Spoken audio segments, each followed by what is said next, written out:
আল কোরআনে বর্ণিত একমাত্র সাহাবীর নাম হচ্ছে যায়েদ ইবনে হারেসা রাদিয়াল্লাহু আনহু। আমাদের এখানে যে ইয়াং ছেলেরা বসে আছেন সবার জন্যে যায়েদ বিন হারেসা রাদিয়াল্লাহু আনহু মহব্বত, ত্যাগ, ভালোবাসা, জীবন উৎসর্গের এবং জীবনের লক্ষ্য খুঁজে পাওয়ার একটা মূর্ত প্রতীক হতে পারে।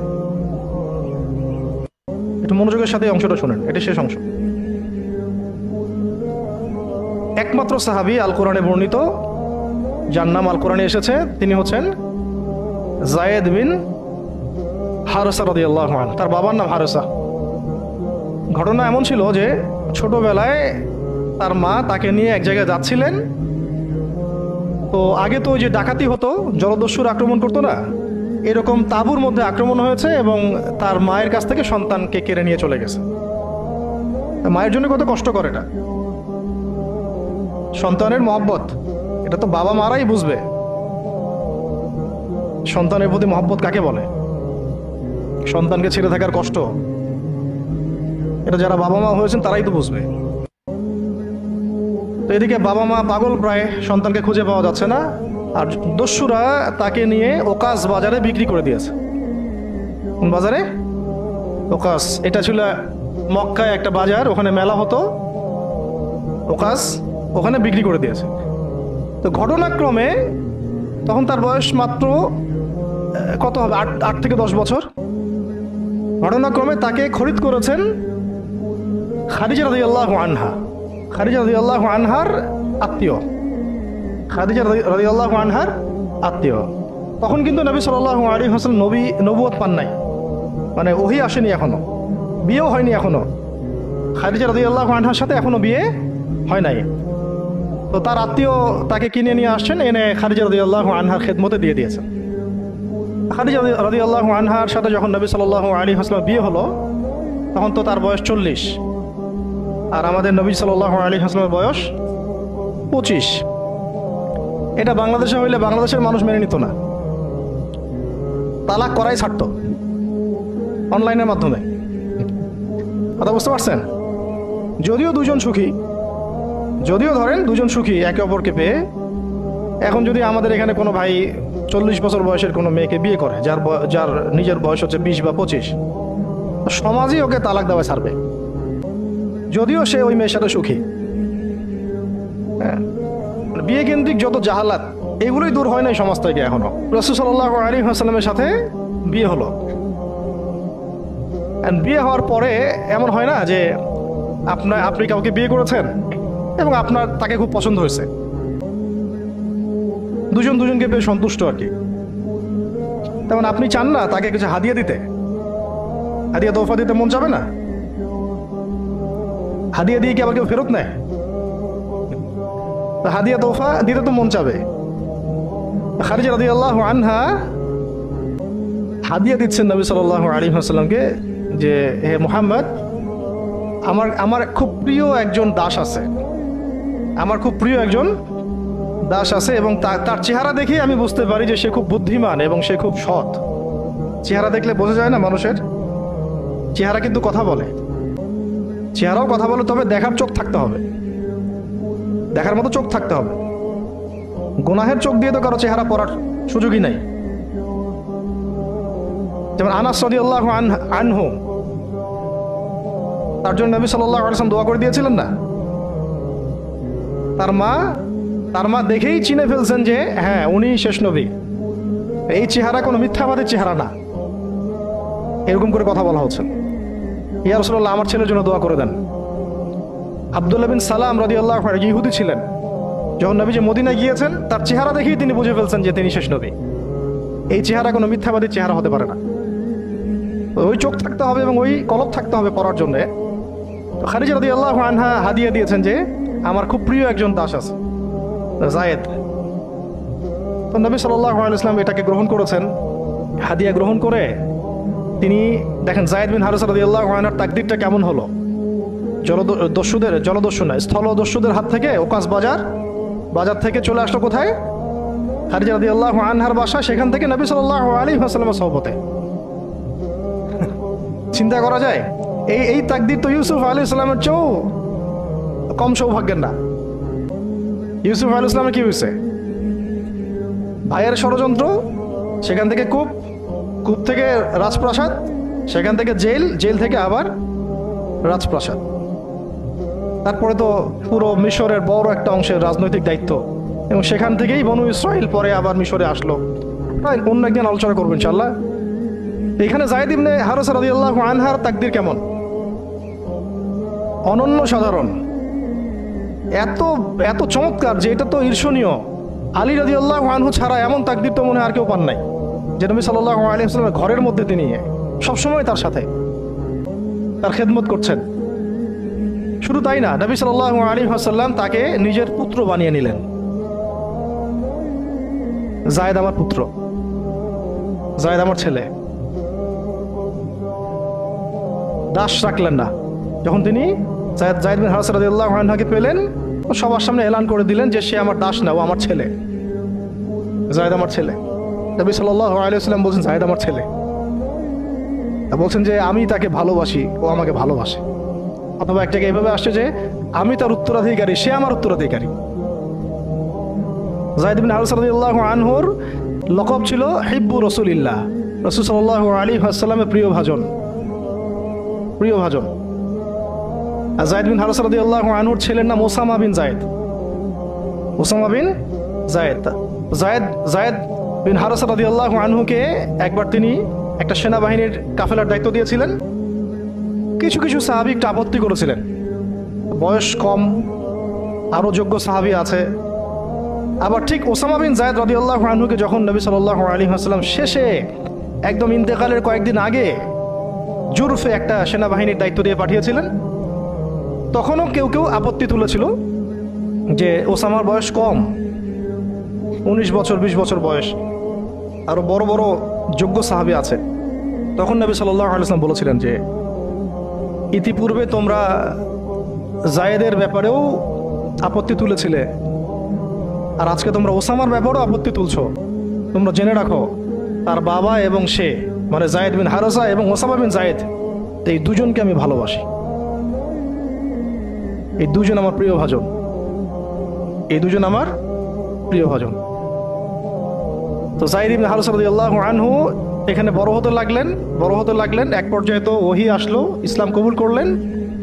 ইসলাম কবুল করার পরে, ইসলাম কবুল করার আগে একটা ঘটনা ছিল, ওইটা ভুলে গেছিলাম, দেরি হচ্ছে কি? আচ্ছা, ইসলাম কবুল করার আগে একবার তার বাবা মা তার খোঁজ পেয়েছিলেন। হজ করতে আসছেন কিছু মানুষ মক্কায়, তখন হজমরা ছিল বিকৃত, এসে দেখছে যে এই তো যায়েদ। তো ফিরে গিয়ে তার বাবাকে খবর দিছে, যায়েদকে দেখলাম মক্কায়। তো তার বাবা আসছেন হারেসা, ঠিক আছে, এসে চিনতে পারছেন আমার ছেলে। তো মুহাম্মদ সাল্লাল্লাহু আলাইহি ওয়াসাল্লামকে বলেছেন যে আমার ছেলেকে আমি কিছু মুক্তিপণের বিনিময়ে নিয়ে যেতে চাই। তো নবী সাল্লাল্লাহু আলাইহি ওয়াসাল্লাম বলেছেন ঠিক আছে, মুক্তিপণ লাগবে না, আমি আপনাদেরকে আরো সহজ একটা অপশন দিচ্ছি। আপনার ছেলেকে ডাকি, সে যদি আপনাদের সাথে যেতে চায় তাহলে কোনো টাকা পয়সা লাগবে না, এমনি নিয়ে যাবেন। যদি যেতে না চায় তাহলে আমার কিছু করার নেই। তখন তার বাবার সামনে তার ছেলেকে আনা হলো, বলা হলো যে ওনাদেরকে চিনতে পারো? হ্যাঁ, উনি আমার বাবা হারেসা, উনি আমার চাচা, উনি আমার মামা, এভাবে বলছেন। তো তার বাবা বলছেন যে আমার সাথে চলো বাসায়। সরাসরি বাবাকে বলে দিলেন যে আমি আপনার সাথে যেতে পারবো না, আমি মুহাম্মদ সাল্লাল্লাহু আলাইহি ওয়াসাল্লামের সাথে থাকতে চাই। বাবা বলছে এ কেমন কথা? নিজের বাবার সাথে যাবা না, নিজের বাবার পরিবারে যাবা না, বাবার ঘরে যাবা না, উনি তো তোমার আপন কেউ না। যায়েদ ইবনে হারেসা রাদিয়াল্লাহু আনহু বলছেন যে আমি তার মধ্যে এমন কিছু দেখেছি যে আপনারা কেউ দেখতে পারবেন না।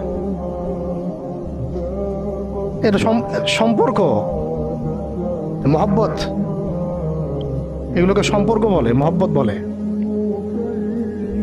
অথচ কেউ কাউকে চিনে না, মানে কেউ কারোর সাথে কারো রক্তের সম্পর্ক নাই। নবী সাল্লাল্লাহু আলাইহি ওয়াসাল্লাম তাকে বললেন তখন যে যায়েদকে আমি মুক্ত করে দিয়েছি। যায়েদ আমার দাস না, যায়েদ আমার ছেলে, যায়েদ আমার ছেলে। আমি তার উত্তরাধিকারী, সে আমার উত্তরাধিকারী। আমি তাকে ভালোবাসি। তার উপাধি হয়ে গেল হিব্বু রসুলিল্লাহ, রসুলের প্রিয় ভাজন। সবাই তাকে এই নামে ডাকা শুরু করলো, রসুলের প্রিয় ভাজন, রাসূল তাকে ভালোবাসে, রাসূল তাকে ভালোবাসে, রাসূল তাকে ভালোবাসেন। আর আমি বলছি রাসূল কে? সাল্লাল্লাহু আলাইহি সাল্লাম, যাকে আল্লাহ ভালোবাসেন। রাসূল কে? যাকে আল্লাহ ভালোবাসেন। তো এখন যখন নবুয়ত প্রাপ্ত হলেন, তখন আপনারা তো সবাই জানেন যে প্রথম 13 বছর মক্কায় কাটানো হয়েছে। এই প্রথম 13 বছরে যে কি পরিমাণ নির্যাতন সহ্য করতে হয়েছে, এটা ভাষায় প্রকাশ করার কোনো কিতাব পাওয়া যাবে না। আর এটা লেখার মতো কোনো কলম নাই, কোনো হাত নাই। ওইগুলো নিয়ে আমরা ইনশাল্লাহ পরে কথা বলবো। আজকে শুধু একটা দুইটা জায়গা বলতেছি। একটা সফর ছিল তায়েফের সফর। কিসের সফর? এই যে হুট করে শুনলেন তায়েফের সফর। তায়েফের সফরের আগে 10 বছর আছে। এই 10 বছরে এত নির্মম নির্যাতন সহ্য করতে হয়েছে, যেটা তায়েফ পর্যন্ত যেতে রাসূল সাল্লাল্লাহু আলাইহি ওয়াসাল্লামকে বাধ্য করেছে। মক্কার অবস্থা কোন ঠাসা, মানে অত্যাচার হতে হতে হতে হতে এমন একটা অবস্থা, সাহাবীদেরকে চোখের সামনে শহীদ করা হচ্ছে। বেলাল রাদিয়াল্লাহু আনহুকে এইভাবে নির্যাতন করা হচ্ছে। সুমাইয়া রাদিয়াল্লাহু আনহাকে মেরে ফেলা হলো, শহীদ করা হলো। গরিব সাহাবীদেরকে নির্যাতনের স্টিম রোলার চালায় দেওয়া হচ্ছে। এক পর্যায়ে বাধ্য হয়ে অনেক সাহাবী আবিসিনিয়াতে চলে গেলেন, ইথিওপিয়ায়। আবার 3 বছর নবী সাল্লাল্লাহু আলাইহি ওয়াসাল্লাম এবং বনু হাশিমকে বয়কট করা হলো, মনে আছে? একদম বয়কট করা হলো 3 বছর। গাছের ছাল পাতা খেয়ে সাহাবীরা থাকা শুরু করলেন। চতুর্দিক থেকে রাস্তা বন্ধ, সামাজিক নির্যাতন, রাজনৈতিক নির্যাতন, গালিগালাজ, আপনজনদের গীবত, তহমত, একেবারে পাথর নিক্ষিপ্ত চলতেছেই চতুর্দিক থেকে। আবু লাহাব, আবু জেহেল, আবু সুফিয়ান সবাই উঠে পড়ে লাগছে। পুরো সমাজ বিরুদ্ধে চলে গেছে। এরকম হালত বোঝার জন্যও ওইরকম সিচুয়েশন ফেস করা দরকার। এটা পড়ি আমরা তো এগুলো পড়ি, এগুলো তো আমরা বুঝি না, উপলব্ধি করতে পারি না, কারণ আমরা এই ফেজগুলো দিয়ে যাই নাই। যারা টুকটাক গিয়েছেন তারা কিছু রাজ করতে পারেন। এরকম একটা অবস্থায় যখন চতুর্দিক থেকে রাস্তাটা বন্ধ মনে হচ্ছে, তখন নবী সাল্লাল্লাহু আলাইহি ওয়াসাল্লাম তায়েফে গিয়েছিলেন তায়েফের 3টা বড় বড় গোত্রকে দাওয়াত দিতে। উদ্দেশ্য হচ্ছে তায়েফবাসী যদি ইসলাম কবুল করতো, তাহলে মক্কার এই কুরাইশদের বিরুদ্ধে একটা বড় সাপোর্ট পাওয়া যেত। ঠিক আছে? এটা কিন্তু একটা হিজরত, এটাও কিন্তু একটা হিজরত। এর আগে একটা হিজরত হয়েছে আবিসিনিয়াতে, তায়েফেও। এটাতে ওই সাফল্যটা আসে নাই, তায়েফবাসী ইসলাম কবুল করে নাই। পরবর্তীতে আল্লাহ পাক মদিনাবাসীকে কবুল করেছে। ওগুলো আমরা পরে আস্তে আস্তে আলোচনা আনবো ইনশাআল্লাহ। আজকে শুধু এতটুকু বলছি তায়েফের কথাটা।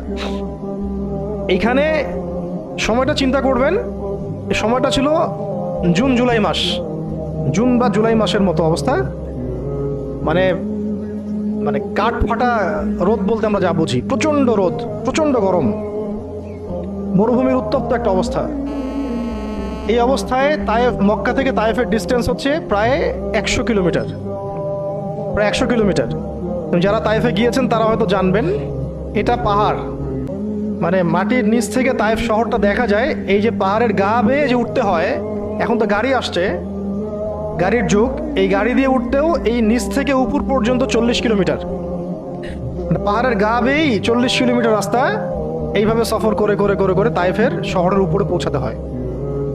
এই কাজটা নবী সাল্লাল্লাহু আলাইহি ওয়াসাল্লাম তার সময় করেছেন পায়ে হেঁটে, তাও জুন জুলাই মাসের মতো উত্তপ্ত অবস্থায়, গরমের অবস্থায়। এবং এই সফরে নবী সাল্লাল্লাহু আলাইহি ওয়াসাল্লামের সাথে মাত্র একজন সাহাবী ছিলেন। সেই সাহাবীর নাম যায়েদ ইবনে হারেসা রাদিয়াল্লাহু আনহু, আর কেউ না, রাসূলের প্রিয় ভাজন। তাহলে বুঝতে পারছেন কত কত কাছের সম্পর্ক। আর কেউ না, কোনো সাহাবী না, যায়েদ ইবনে হারেসা রাদিয়াল্লাহু। ঠিক যেমন গারে সাওরে কেউ নাই, কোনো সাহাবী নাই। কে আছেন? আবু বকর রাদিয়াল্লাহু আনহু। আয়েশা রাদিয়াল্লাহু আনহা বলতেন মাঝে মাঝে যে যদি রাসূল সাল্লাল্লাহু আলাইহি ওয়াসাল্লাম জীবিত থাকতেন, তাহলে যায়েদ ইবনে হারেসা রাদিয়াল্লাহু আনহুকে মনে হয় তিনি তার পরবর্তী স্থলাভিষিক্ত হিসেবেই ঘোষণা করে দিয়ে যেতেন। এত ভালোবাসতেন তিনি তাকে। মনে হতো যেন যায়েদ বিন হারেসা রাদিয়াল্লাহু আনহুকে তিনি পরবর্তী স্থলাভিষিক্ত করে দিয়ে যাবেন, এত ভালোবাসতেন। যখন যায়েদ বিন হারেসা কোনো সফর থেকে ফিরত, আমি আয়েশা রাদিয়াল্লাহু আনহা বলছেন, আমি রাসূল সাল্লাল্লাহু আলাইহি ওয়াসাল্লামকে এত মানে কি একটা বলছে গ্রিটিংস বলি না আমরা, অভিবাদন, এত ব্যস্ত হয়ে অস্থির হয়ে আলিঙ্গন করতে দেখি নাই যেমনটা যায়েদ বিন হারেসার ক্ষেত্রে তিনি করতেন। বহু সফরে তিনি তাকে পাঠিয়েছেন, সারিয়া অভিযানে। সারিয়া মানে যে সফরগুলোতে আমাদের নবীজি নিজে যান নাই, কিন্তু সাহাবীদেরকে পাঠিয়েছেন কোনো সামরিক অভিযান, এটাকে বলা হয় সারিয়া। আর গাজওয়া হচ্ছে এমন যুদ্ধ যেখানে নবীজি নিজে গিয়েছেন, অ্যাজ এ কমান্ডার উপস্থিত ছিলেন। তো একবার একটা সফর থেকে যায়েদ ইবনে হারেসা রাদিয়াল্লাহু আনহু এসেছেন। আয়েশা রাদিয়াল্লাহু আনহা বলছেন তার গায়ে, আমাদের নবীজির গায়ে আর সতরটা কোনো রকম ঢাকা ছিল, উপরে পোশাক নাই, মানে গায়ের উপরের পোশাকটা তিনি পরেনই নাই। এই অবস্থাতে তিনি আয়েশা রাদিয়াল্লাহু আনহার ঘরে ছিলেন। ওইখানে এসে যায়েদ ইবনে হারেসা রাদিয়াল্লাহু আনহু নক করেছেন দরজায়। ওই অবস্থায় তিনি উঠে গিয়ে যায়েদ ইবনে হারেসা রাদিয়াল্লাহু আনহুকে আলিঙ্গন করা শুরু করলেন, কপালে চুমু দেওয়া শুরু করলেন, আমার প্রিয় ভাজন আসছে। ওই সাহাবীকে সাথে নিয়ে তিনি সফর করছেন তায়েফে। তায়েফে যাওয়ার পরে 3টা গোত্রনেতা ছিল ওখানে। অনেক বড় কথা, তো আমি অল্প করে বলছি সময় সংক্ষিপ্ততার কারণে। একটা গোত্রনেতার নাম হচ্ছে আব্দে ইয়ালাইল। এর আন্ডারে বহু মানুষ ছিল। যদি সে ইসলাম কবুল করতো তাহলে ওই সবাই ইসলাম কবুল করতো, সে করে নাই। একটা গোত্রনেতার নাম ছিল আব্দে মাসউদ। তার আন্ডারে বহু মানুষ ছিল এবং ধনী ধনী বড় বড় ধনী ব্যবসায়ী, রাজনীতিবিদ, সে ইসলাম কবুল করে নাই। আরেকটা লোক ছিল, তার নাম হাবিব বিন আমর, এই 3 নাম্বার গোত্রনেতা। তো সেও ইসলাম কবুল করে নাই। ইসলাম কবুল না করার কারণে এই 3টা গোত্রনেতার কাছ থেকে, আপনারা কি মনে করেছেন একদিন দাওয়াত দেওয়া হয়েছে? প্রায় 1 মাস নবী সাল্লাল্লাহু আলাইহি ওয়াসাল্লাম এই তায়েফের এই ময়দানে ছিলেন, দাওয়াতের ময়দানে। কোনো কিতাবে আসছে 10 দিন, কোনো কিতাবে আসছে 15 দিন, 17 দিন, কিন্তু অ্যাপ্রক্সিমেটলি 1 মাস। এটা বিভিন্ন সিরাতের কিতাবে আসছে। এই 1টা মাস তায়েফে থাকা, খাওয়া দাওয়া তো আল্লাহ ভালো জানেন কি হয়েছে। তার সাথে একজন মাত্র সাহাবী, দরজায় দরজায় দাওয়াত দেয়া, এবং সবাই দাওয়াত রিফিউজ করলো। বড় বড় 3টা গোত্রনেতাও রিফিউজ করে দিল। শুধু যে রিফিউজ করলো তা না, বরং এমন টিটকারি শুরু করলো, এমন ব্যঙ্গাত্মক আচরণ শুরু করলো, শেষ পর্যন্ত ওই এলাকার যত ছোকরা ছিল, যুবক, তরুণ, কিশোরী না, কিশোরী বেশি আসছে বর্ণনায়, এদেরকে লেলিয়ে দেওয়া হলো, সবার হাতে পাথর উঠিয়ে দেওয়া হলো যে এই ব্যক্তি মাজনুন, নাউযুবিল্লাহি মিন যালিক। মাজনুন মানে পাগল, এই ব্যক্তি কাযযাব, এই ব্যক্তি মিথ্যাবাদী, এই ব্যক্তি সাহের, এই ব্যক্তি জাদুকর। কাকে বলা হচ্ছে? সবাই মিলে পাথর মারো তাকে, নাউযুবিল্লাহি মিন যালিক। দৃশ্যটা একটু চিন্তা করেন। 10 বছর মক্কায় দাওয়াত দেওয়ার পর চতুর্দিক থেকে কুরাইশদের নির্যাতন, নিপীড়ন, শারীরিকভাবে, মানসিকভাবে, আত্মিকভাবে, সামাজিক বয়কট, 3 বছর গাছের ছাল পাতা খেয়ে পাহাড়ের পাদতলে জীবন কাটানো বনু হাশেমের। আবার আমুল হুজনও হয়ে গেছে। ওই একই বছরে কয়েকদিনের মধ্যেই চাচা আবু তালেবও ইন্তেকাল করেছেন, খাদিজা রাদিয়াল্লাহু আনহাও ইন্তেকাল করেছেন। কি অবস্থা, কি অবস্থা ওই সময় চিন্তা করে, কি কষ্টের সময়, কি রকম কষ্টের সময়। আমরা তো উপলব্ধি করতে পারবো না। আমরা তো গাজাবাসীর কষ্ট উপলব্ধি করতে পারি না, রাসূলুল্লাহ সাহাবীদের কষ্ট কি উপলব্ধি করতে পারবো? এই অবস্থায় আশার আলো নিয়ে তায়েফে যাওয়া, সেখানে গিয়ে যে 1 মাস এই মেহনত করার পর এই অবস্থা, সমস্ত ছোকরাটা পাথর মারা শুরু করলো। কি পাথর মারার সেই গতি, যেখানে পাথর মারা হয়েছে ওই জায়গা আমরা দেখে আসছি আলহামদুলিল্লাহ। কি পাথর মারার গতি! এমন পাথর মারা হচ্ছিল যে রাসূল সাল্লাল্লাহু আলাইহি ওয়াসাল্লামের মানে গায়ে লেগে রক্ত বের হতে হতে সেই রক্ত দিয়ে পায়ের যে জুতাটা আছে, এই জুতাটা আটকে গেছে। এইভাবে জুতা খোলা যাচ্ছে না। রাসূলুল্লাহ সাল্লাল্লাহু আলাইহি ওয়াসাল্লাম পা থেকে জুতা খোলা যাচ্ছে না, রক্তে আটকে গেছে। আর মানুষ বলছে পাগল, মিথ্যাবাদী, হ্যাঁ, জাদুকর, জিনে আসর করছে, মানুষ বলতেছে এগুলা। রাজনৈতিক ক্ষমতা চায় মনে হয়, হ্যাঁ, অর্থ চায় মনে হয়, দুনিয়ার জৌলস মনে হয় চায়, আমাদের ঐক্য বিনষ্ট করতে আসছে। মারো একে, মেরে বিদায় করো এখান থেকে। কোন পর্যায়ে গেলে মানুষ এই কাজ করতে পারে? কি পরিমাণ ক্ষোভ থাকলে মানুষ এই কাজটা করতে পারে? আর কার এগেন্স্টে করছে? আল্লাহর প্রিয় হাবিব, যার জন্য আল্লাহ পাক ফিরদাউস রেখেছেন, মাকামে মাহমুদ রেখেছেন, যার সুপারিশ ছাড়া আমরা মনে হয় না জান্নাতে কেউ যেতে পারবো, অসম্ভব। যার সুপারিশ ছাড়া বিচার শুরুই হবে না কিয়ামতের মাঠে, হিসাব নিকাশ শুরুই হবে না, জান্নাত তো বহুত দূরের কথা। জান্নাতের দরজাও খোলা হবে না যিনি আগে না ঢোকা পর্যন্ত। তাকে মানুষ সেভাবে মারা শুরু করলো, রক্ত ঝরতেছে। এই সময়ে এই সাহাবী যায়েদ ইবনে হারেসা রাদিয়াল্লাহু আনহু নিজের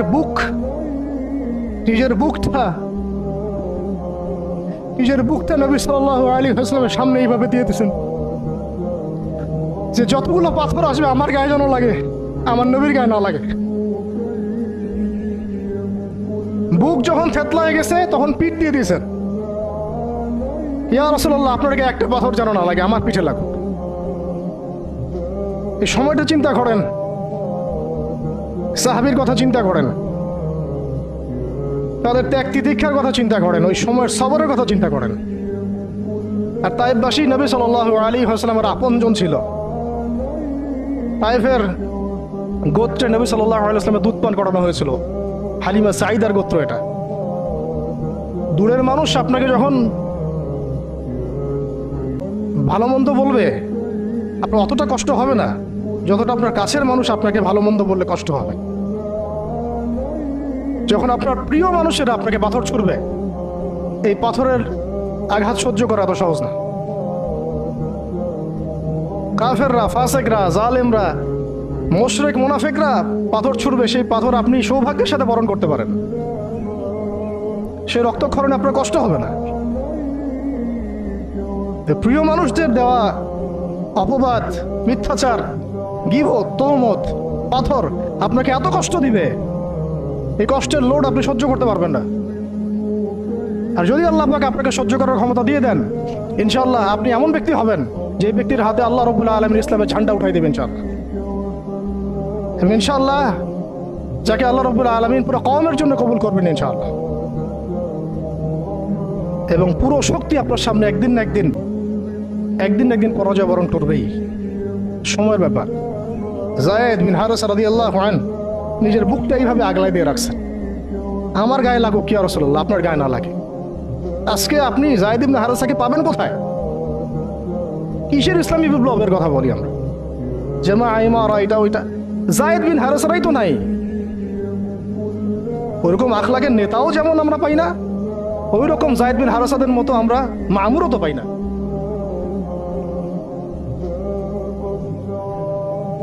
বরং এখন তো এমন যুগ চলতেছে যে মানুষ সামান্য দুনিয়াবী স্বার্থের কারণে, সামান্য দুনিয়াবী স্বার্থ, একটু মোহ, একটু দাম্ভিকতা, একটু অহংকার, একটু জিদ, একটু রাগ, একটু ক্ষোভ ইত্যাদির কারণে মানুষ, নিজের প্রিয় মানুষ আপনাকে মানুষের হাতে উঠাই দিতে পারে।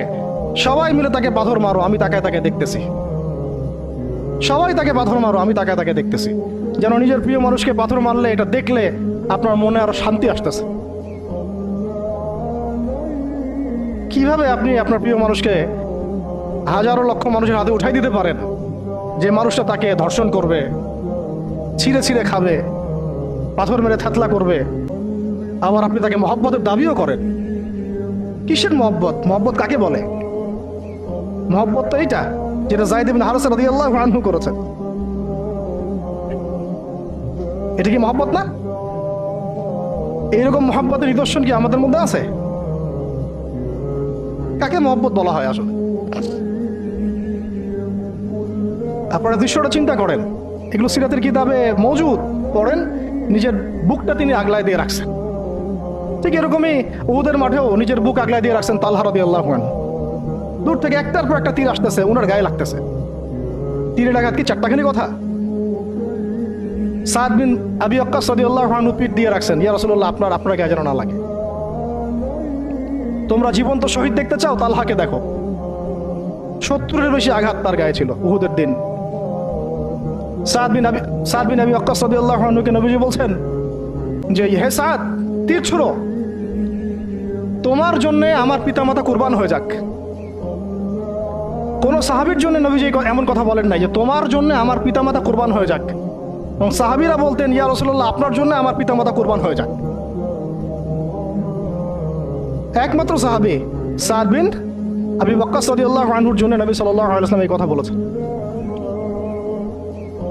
ওই ময়দানে উম্মে ওমরাও ছিলেন, মহিলা সাহাবী, অনবরত তীর ছুঁড়েছেন রাসূলের গায়ে যেন আঘাত না লাগে। ওই ময়দানে হানজালা ছিলেন, ছুটতে ছুটতে আবু সুফিয়ান পর্যন্ত পৌঁছে গিয়েছেন। ওই অবস্থায় তার শাহাদাত হয়ে গেছে, তাকে মারতে পারেন নাই, উল্টা তার গায়ে আঘাত লেগে গেছিল। গাসাসুল মালাইকা, শহীদ হওয়ার পরে দেখা যায় তার দেহটা মাটি থেকে উপরে উঠে আসে আর দেহ থেকে পানি ঝরতেছে। নবীজি জিজ্ঞাসা করা হলো তার এই হালত কেন? নবী সাল্লাল্লাহু আলাইহি ওয়াসাল্লাম বললেন যে গত রাত্রে স্ত্রীর সাথে ছিল, সে জিহাদের ডাক আসছে, ওই বিছানা থেকে চলে আসছে, বেচারা বিছানা থেকে এখানে চলে আসছে। হানজালা রাদিয়াল্লাহু আনহু শহীদ হয়ে গেছে, ফেরেশতারা তাকে গোসল দিচ্ছেন, এই যে পানি দেখা যাচ্ছে। ওই মাঠে সাদ বিন রবি রাদিয়াল্লাহু আনহু ছিলেন, একদম শেষ নিঃশ্বাস যাচ্ছে তার অবস্থা। আমাদের নবীজি বললেন, সাদ বিন রবিকে খুঁজে বের করো, সে আমার প্রিয় ভাজন, তাকে খুঁজে বের করো। খুঁজতে গিয়ে দেখা গেল যে তিনি এইরকম একটা হালত, 60-70টা আঘাতের চিহ্ন নিয়ে প্রায় যান যাচ্ছে অবস্থা। সাহাবী বললেন, হে সাদ, রাসূল সাল্লাল্লাহু আলাইহি ওয়াসাল্লাম তোমাকে সালাম দিয়েছে। রাসূল তোমাকে সালাম দিয়েছেন আর জিজ্ঞাসা করছেন তুমি কেমন অনুভব করতেছো এখন? সাদ বিন রবি বলছেন, রাসূলের কাছে আমার সালাম পৌঁছে দিও, আর আল্লাহর কসম আমি জান্নাতের ঘ্রাণ পাচ্ছি এখন। এটা বলতে বলতে তার শাহাদাত হয়ে যায়। আর তিনি বলতে বলতে একটা কথা শেষে বলে গিয়েছিলেন যে আমি চলে যাওয়ার পরে, তিনি আনসারদের নেতা ছিলেন, আমি চলে যাওয়ার পর তোমরা থাকা অবস্থায় যদি মুহাম্মদ সাল্লাল্লাহু আলাইহি ওয়াসাল্লামের গায়ে একটা আঁচড়ও লাগে, তোমরা আল্লাহর সামনে কোনো হুজ্জাত দিতে পারবে না। আমি চলে যাওয়ার পরে যদি মুহাম্মদ সাল্লাল্লাহু আলাইহি ওয়াসাল্লামের গায়ে একটা আঁচড়ও লাগে, তোমরা আল্লাহর সামনে কোনো হুজ্জাত দিতে পারবে না। আর আমরাও তো এখন দুনিয়াতে বেঁচে আছি, আমাদের নবী সাল্লাল্লাহু আলাইহি ওয়াসাল্লামের গায়ে কি না লাগতেছে, আমরা কি বা করতে পারতেছি। কত সাহাবী। একটা কথা বলতে ভুলে গেছিলাম, যায়েদ বিন হারেসা রাদিয়াল্লাহু আনহু, ইসলামের পরে যে ভাই সম্পর্ক করে দেওয়া হয়েছিল, দিনী ভাই, যায়েদ বিন হারেসা রাদিয়াল্লাহু আনহু দিনী ভাই ছিলেন হামজা রাদিয়াল্লাহু আনহু, সাইয়্যিদুশ শুহাদা। তার হালত আমরা দেখেছি উহুদের মাঠে, এমন সিংহ যার সামনে কেউ লড়াই করতে পারে না। আর আল্লাহর যে সিংহদের সামনে কাফেররা পেরে ওঠে না, পিছন থেকে আঘাত করে, তাকেও পিছন থেকে আঘাত করা হয়েছে। বর্ষা বের হয়ে গেছে নাভির নিচ দিয়ে, ওই অবস্থায় মারতে আসছিলেন তিনি, ওয়াহশী তাকে শহীদ করেছিল। নবী সাল্লাল্লাহু আলাইহি ওয়াসাল্লাম তার লাশ দেখে অঝোর নয়নে কেঁদেছেন, কারণ তার বুকটা চিরে ফেলছিল কাফেররা, চিরে কলিজা বের করার চেষ্টা করছিল, পারে নাই, কলিজা বের করে চিবাই খাওয়ার চেষ্টা করছিল। তাহলে কাফেরদের ক্ষোভ চিন্তা করেন, কাফেররা আমাদের ব্যাপারে কি পরিমাণ ক্ষোভ লালন করে, তারা আমাদের ব্যাপারে কি পরিমাণ ক্ষোভ লালন করে, ভিতরে এটা আমরা জানিও না, বুঝিও না। আমরা ওদের সাথে বন্ধুত্ব করতে চাই, ওদেরকে আমাদের নিজেদের আপন মনে করি, ওদের হাতে আমরা আমাদের দিনী ভাইদেরকে উঠাই দেই, বোনদেরকে উঠাই দেই, আপনজনদেরকে উঠাই দেই। হামজা রাদিয়াল্লাহু আনহুর এরকম হালত। তার দিনী ভাই ছিলেন যায়েদ বিন হারেসা রাদিয়াল্লাহু আনহু। বহু ঘটনা আছে, আমি যেটা বলতে যাচ্ছিলাম ওইখান থেকে এদিকে চলে আসছি। এরপরে নবী সাল্লাল্লাহু আলাইহি ওয়াসাল্লাম তায়েফের একটা আঙ্গুর বাগানে প্রবেশ করেন, এত ক্ষতবিক্ষত অবস্থায়। আর পাথরের ঢিলকে আপনারা এত তুচ্ছ মনে করেন না, কিন্তু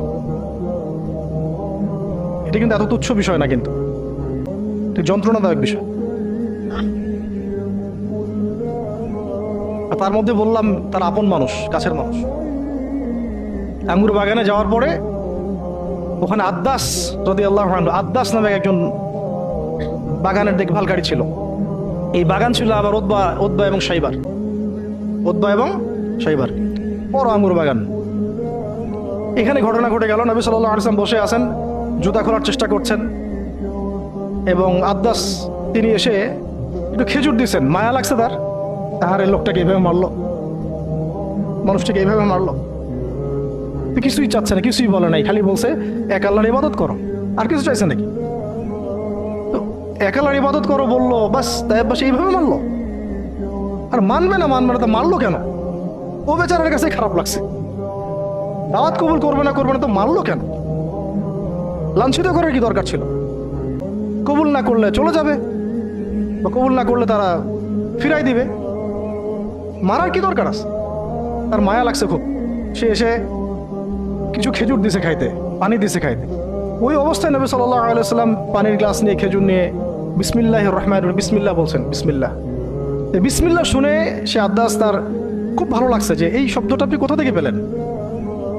তো নবীজি তাকে জিজ্ঞাসা করছেন, তোমার নাম কি? আদ্দাস। কোথায় থাকো? আমি নিনওয়ার নামক একটা জায়গা থেকে আসছি। এটা শুনে নবী সাল্লাল্লাহু আলাইহি ওয়াসাল্লাম বলছেন যে, ও আচ্ছা, তার মানে তুমি আমার ভাই ইউনুসের এলাকার মানুষ। তুমি আমার ভাই ইউনুসের এলাকার মানুষ? আচ্ছা, আপনি কিভাবে ইউনুসকে চিনেন? ইউনুস আমার ভাই, নবীগণ সবাই বৈমাত্রিক ভাই, আমি আল্লাহ রসুল, সেও আল্লাহ নবী। তখন তিনি ইসলাম কবুল করেন। আদ্দাস রাদিয়াল্লাহু, তার নামে ওখানে এখন মসজিদ আছে। হ্যাঁ, ওখানে আপনারা গিয়ে দেখবেন মসজিদ আছে। এই জায়গায় যায়েদ বিন হারেস রাদিয়াল্লাহু আনহুর ভূমিকাটা দেখেন। এবার নবী সাল্লাল্লাহু আলাইহি ওয়াসাল্লাম ওই জায়গায় বসে দোয়া করতেছেন। এটা শেষ অংশ, দোয়া করতেছেন। এই দোয়ার লফজ যদি আরবি থেকে আরবি বুঝতে পারতেন,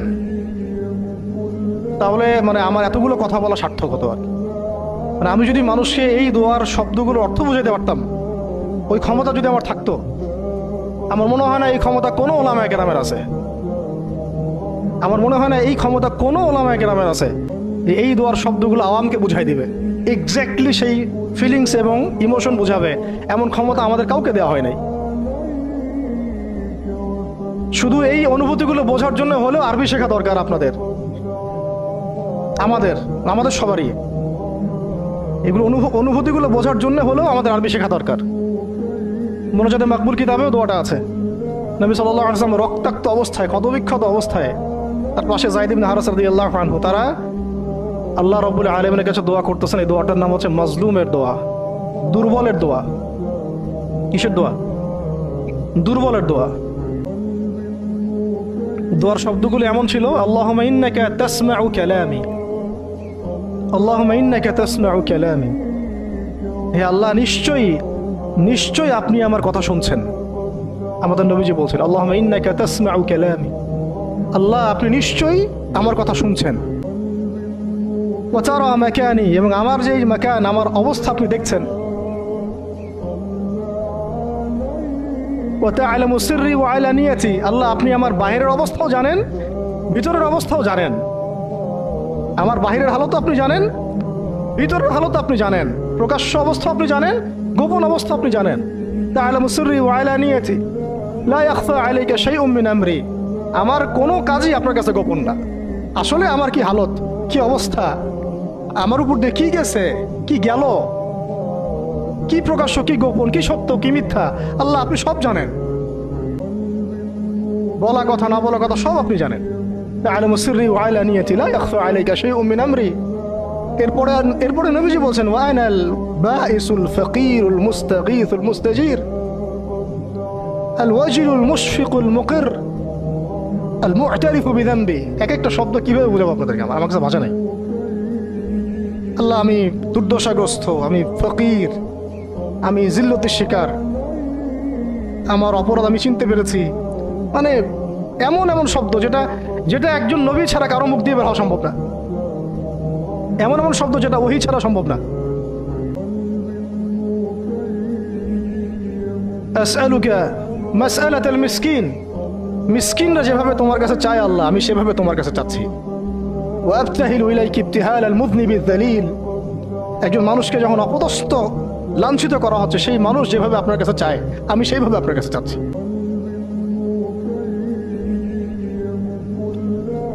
আরো অনেক শব্দ আছে, মাঝখানে লাইন আছে। একটা জায়গায় আছে অনেক বড় দোয়া, আল্লাহুম্মা ইয়া খায়রাল মাসউলিন ইয়া খায়রাল মু'তিন ইলাইকা আশকু দু'ফা কুওয়াতি। এই অংশটা সব কিতাবেই আছে সিরাতের। আল্লাহুম্মা ইলাইকা আশকু দু'ফা কুওয়াতি, আল্লাহ আমি তোমার কাছে আমার শক্তির অক্ষমতা প্রকাশ করতেছি। মানে আমার যে শক্তি নাই এখন, তাই পাশে আমার সাথে এগুলো করলো, আমার তো শক্তি নাই এখন, আমার এই শক্তির অক্ষমতা আল্লাহ আমি তোমার কাছে প্রকাশ করতেছি।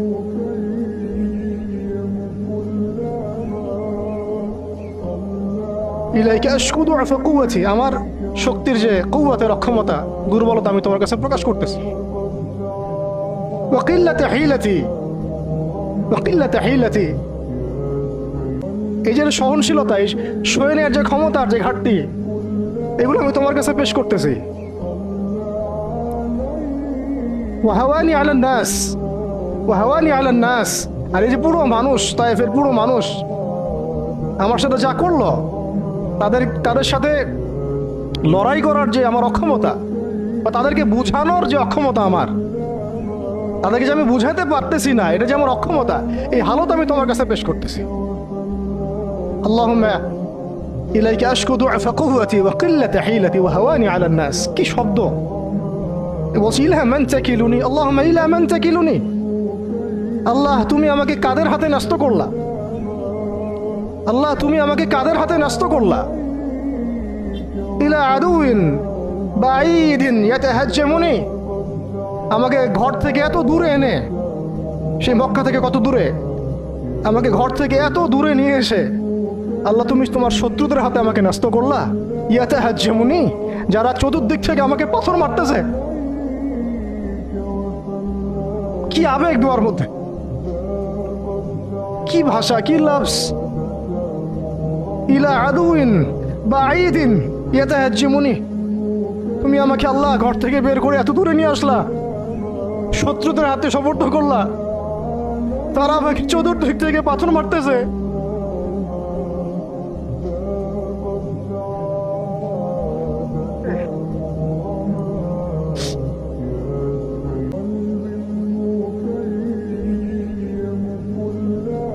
আম্মি লা করিবিন মাল্লাকতাহু আমরি, পরে নবীজি বলছেন আম্মি লা করিব, নাকি আমাকে কাছের মানুষদের হাতে নিয়ে আসছো আল্লাহ, আল্লাহ তুমি কি আমাকে কাছের মানুষদের হাতে উঠাই দিছ?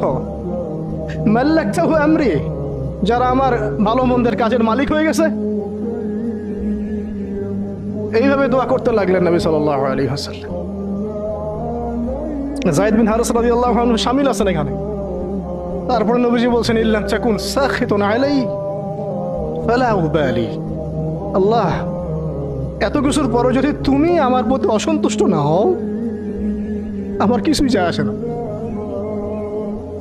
আল্লাহ এত কিছু হয়ে গেল, এরপরে যদি তুমি আমার উপর অসন্তুষ্ট না হও, অন্তত আমার কিছুই যায় আসে না। আলহামদুলিল্লাহ। ইল্লাম তাকুন সাখিতুন আলাই ফালা উবালি, তুমি যদি আমার উপর আল্লাহ অসন্তুষ্ট না হও, তোমার কাছে আমি ঠিক থাকতে পারি, তোমার কাছে আমার অবস্থান ঠিক থাকে আল্লাহ, ফালা উবালি, আমি এসবের কোনো কিছুর পরোয়া করি না। কিভাবে বুঝবেন এই ভাষা শব্দগুলো? ঠিক এইরকম শব্দেই দোয়া করেছিলেন খুবাইব রাদিয়াল্লাহু আনহু, যখন তাকে শুলে চড়ানো হবে, এবং তিনি তখন, শুলদণ্ড অনেক কঠিন, জীবন্ত একটা মানুষকে মেরে ফেলা, পিছন দিক থেকে লোহা আছে না, এগুলো প্রবেশ করে মাথা দিয়ে বের করে দেয়। শুলদণ্ড, খুবাইব বিন আদি রাদিয়াল্লাহু আনহুকে শুল দেওয়া হয়েছে। এটা রাজির ঘটনা, সিরাতে পড়বেন, রাজির ঘটনা। ট্র্যাপে ফেলে হত্যা করা হয়েছে। যখন তাকে শুলে দেওয়া হচ্ছে, তখন তাকে বলা হয়েছে যে তোমার জায়গায় যদি মুহাম্মদকে হত্যা করা হয়, তুমি কি খুশি হবা? তোমাকে ছেড়ে দিয়ে যদি মুহাম্মদকে হত্যা করা হয়? বলছেন যে আমার জায়গায় মুহাম্মদকে হত্যা করা তো দূরের কথা, সাল্লাল্লাহু আলাইহি ওয়াসাল্লাম, তার একটা লোম বাঁকা হোক আমি সেটাও চাই না, সেটাও সহ্য করতে পারবো না।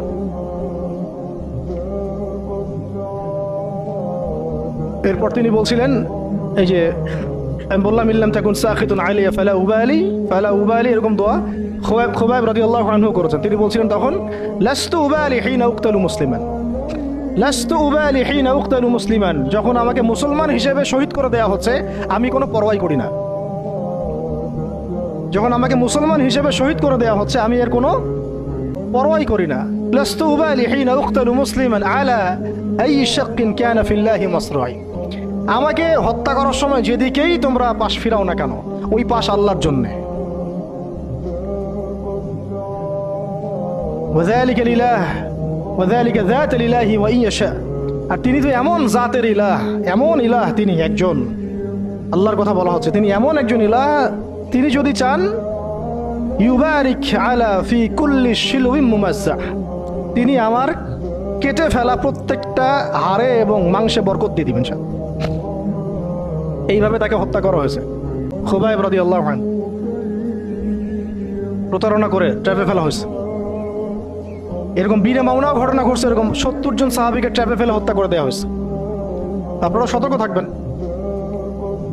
এই ঘটনার পরে বহু ঘটনা হয়েছে, সিরাতে হিজরত হয়েছে। উম্মে আইমান একজন সাহাবী ছিলেন, কি নাম, নবী সাল্লাল্লাহু আলাইহি ওয়াসাল্লামের অনেক প্রিয় ভজন। তিনি নবী সাল্লাল্লাহু আলাইহি ওয়াসাল্লামকে ভরণ পোষণ লালন পালন করেছেন, কিন্তু তিনি দেখতে কালো ছিলেন। খুব সুন্দরী নারী যেমন এমন না, ঠিক আছে। তিনিও ওই দাসের শ্রেণীর মধ্যেই ছিলেন। তাকে তো সবাই সচরাচর বিয়ে করতে যাচ্ছে না। নবী সাল্লাল্লাহু আলাইহি ওয়াসাল্লাম বলেছিলেন একবার যে তোমাদের মধ্যে কেউ আসো জান্নাতের একটা মেয়েকে বিয়ে করবা? তোমাদের মধ্যে কি এমন কেউ আসো যে জান্নাতি একটা মেয়েকে বিয়ে করবা?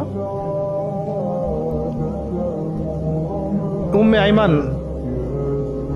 হ্যাঁ আমার প্রিয় ভাজন উম্মে আইমান, উনি তো এমন সাহাবী ছিলেন, নবী সাল্লাল্লাহু আলাইহি ওয়াসাল্লাম সম্মানার্থে, তার সম্মানার্থে চাদরও বিছাই দিছে। উম্মে আইমান, আমি একটু ভুল হইতে পারি জায়গাটা, আপনারা একটু দেখে নিয়েন। তো নবী সাল্লাল্লাহু আলাইহি ওয়াসাল্লাম যখন উম্মে আইমানের কথা বলেছেন তখন অনেকেই দাঁড়ায় নাই বিয়ে করার জন্যে। তো যায়েদ বিন হারেসা রাদিয়াল্লাহু আনহু দাঁড়িয়েছেন, তাই আমি বিয়ে করব। যায়েদ বিন হারেসা রাদিয়াল্লাহু আনহু নবী সাল্লাল্লাহু আলাইহি ওয়াসাল্লামের এই আদেশ পালনার্থে একজন জান্নাতি নারীকে বিয়ে করেছেন, উম্মে আইমান, এবং তার গর্ভ থেকেই সন্তান জন্ম নিয়েছে উসামা বিন যায়েদ। উসামা বিন যায়েদ, ওই যার ব্যাপারে নবীজি শেষে বললেন যে উসামা, ওকে আমি ভালোবাসি, তার বাবাকে আমি ভালোবাসতাম। আরও একটা ঘটনা আছে, উসামা বিন যায়েদ রাদিয়াল্লাহু আনহুকে যখন আবু বকর রাদিয়াল্লাহু আনহু আবার মিশনে পাঠাচ্ছিলেন, কোন মিশনটা যেটা অসমাপ্ত ছিল, নবী সাল্লাল্লাহু আলাইহি ওয়াসাল্লামের ইন্তেকালের সময় ওই মিশনটা থেকে তারা ফিরে আসেন। পরে আবু বকর রাদিয়াল্লাহু আনহু আবার এই জায়েশ পাঠান জুরফ নামক জায়গায় রোমানদের এগেনস্টে। তো তখন কিছু কিছু সাহাবী আপত্তি তুলছিলেন। তখন আবু বকর রাদিয়াল্লাহু আনহু বলছিলেন যে সাকিলাতকা উম্মুকা ইবনুল খাত্তাব, হে ওমর, তোমার মা তোমাকে হারায় ফেলুক। ওমর রাদিয়াল্লাহু আনহু বলছিলেন যে একটু ভেবে দেখেন, আরো বড় বড় সাহাবীরা আছেন, আনসারী সাহাবীরা আছেন। তখন আবু বকর রাদিয়াল্লাহু আনহু বলছেন যে ইস্তা'মালাহু রাসূলুল্লাহ, তাকে আল্লাহ রাসূল সাল্লাল্লাহু আলাইহি ওয়াসাল্লাম দায়িত্ব দিয়ে গিয়েছিলেন। ওয়া আনতা তা'মুরুনি আন আনজিহা, আর আনজিহু, আর তুমি আমাকে আদেশ করতেছো যে আমি তাকে স্থলাভিষিক্ত করব? তুমি ফিরে যাও, প্রস্তুতি গ্রহণ করো, সাহাবীদেরকে বলো প্রস্তুতি নিতে, তার ওসামার জায়েশে যাবে। সে হচ্ছে ওসামা বিন যায়েদ রাদিয়াল্লাহু আনহু, আসছেন উম্মে আইমান রাদিয়াল্লাহু আনহার গর্ভ থেকে, জান্নাতি নারী।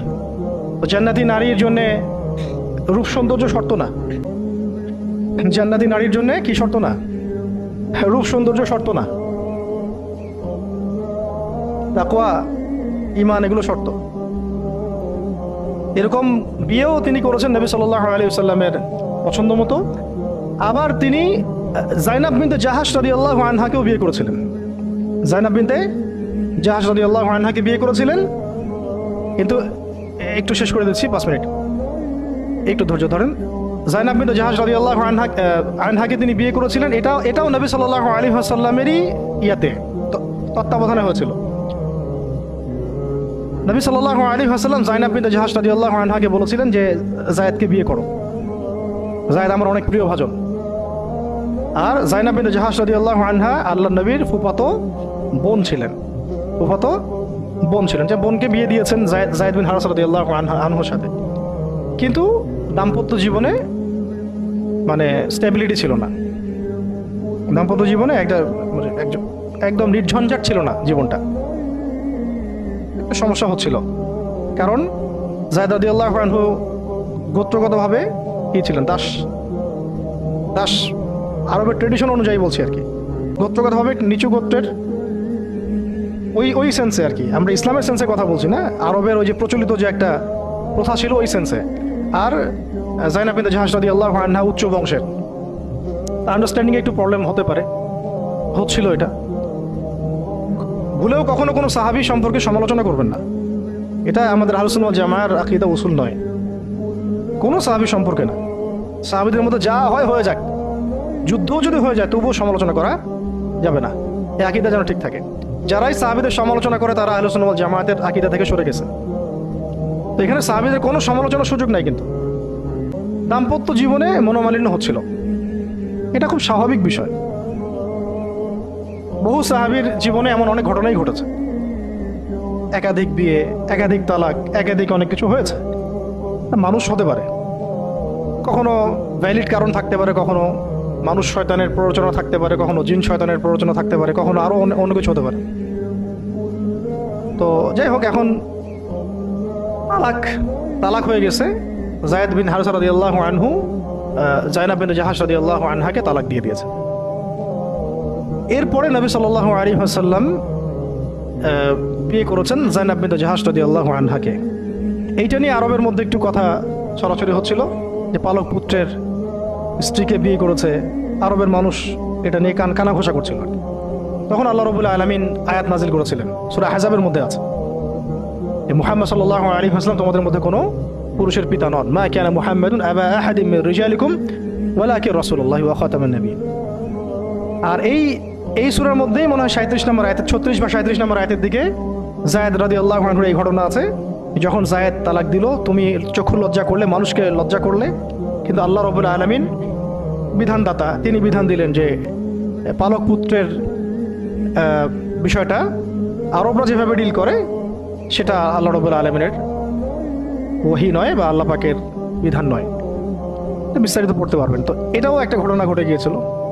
এরপর শেষ কথা হলো, শেষ যেটা পয়েন্ট সেটা হচ্ছে এরপরে অষ্টম হিজরতের অষ্টম বছর একটা বিশাল ঘটনা ঘটে গেল যে একজন সাহাবী, তার নাম হারিস বিন উমাইয়া, নাম কি? হারিস বিন উমাইয়া। তাকে নবী সাল্লাল্লাহু আলাইহি ওয়াসাল্লাম চিঠি দিয়েছেন, একটা চিঠি দিয়ে, শেষ অংশ, চিঠি দিয়ে তিনি পাঠিয়েছেন, যাও গাসসান নামক জায়গায় যাও। কোথায়? গাসসান। এটা জর্ডান আছে না, জর্ডান, এই জর্ডানের একটা জায়গা হলো গাসসান। এই গাসসান নামক জায়গায় যাও, সেখানে একজন গভর্নর আছে, তার নাম সুরাহাবিল। কি নাম? তাকে পত্রটা দিবা, দিয়ে ইসলাম কবুল করতে বলবা। তো হারিস বিন উমাইয়া রাদিয়াল্লাহু আনহু গিয়েছেন। এবার এরা এত বেশি উদ্ধত ছিল, সাহাবীকে ধরে হত্যা করে দিয়েছে। তিনি কিন্তু রাষ্ট্রদূতকে হত্যা করা জঘন্য অপরাধ, এমনিতেই অপরাধ, তার মধ্যে রাসূলের রাষ্ট্রদূত সাহাবী, তিনি, তাকে এভাবে হত্যা করে দেওয়া হলো। কয়জন সাহাবীকে হত্যা করলো? কয়জন? এর আগে আমি একটা ঘটনা বলছিলাম না, বনু কাইনুকার ঘটনা। একজন নারী সাহাবীকে টিজ করেছিল, আরেকজন সাহাবী প্রতিবাদ করেছিলেন, সেই সাহাবীকে মেরে ফেলা হয়, হত্যা করা হয়, শহীদ করা হয়। নবী সাল্লাল্লাহু আলাইহি ওয়াসাল্লাম পুরা বনু কাইনুকার সাথে যুদ্ধ করেছেন। এখানেও দেখেন একজন সাহাবী হারিস বিন উমাইয়া রাদিয়াল্লাহু আনহুকে হত্যা করা হলো। এবার নবী সাল্লাল্লাহু আলাইহি ওয়াসাল্লাম 3000 সেনাবাহিনী গঠন করলেন। কত হাজার?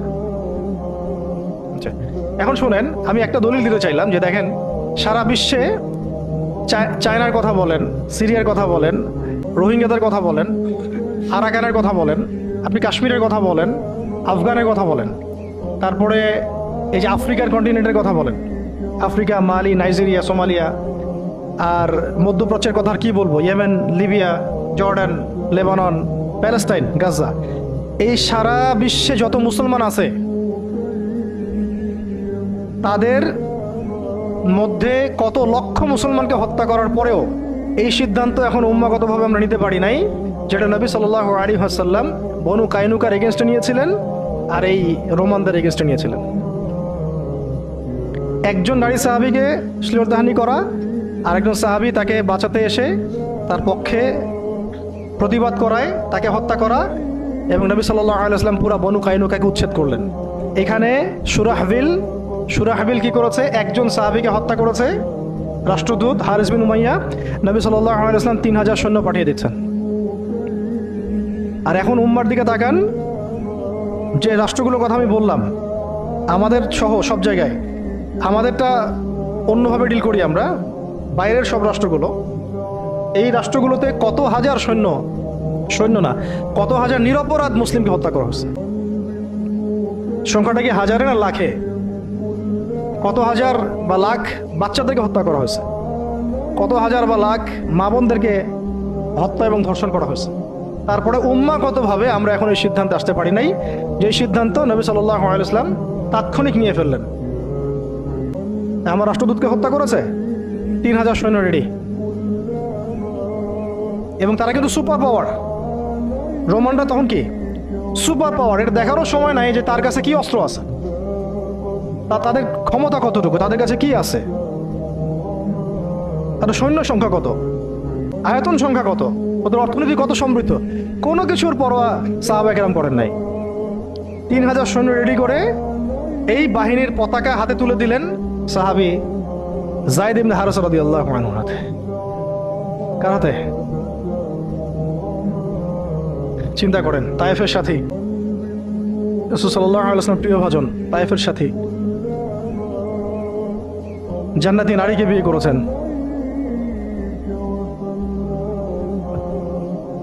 এবং বলে দিলেন যদি জায়েদ শহীদ হয়,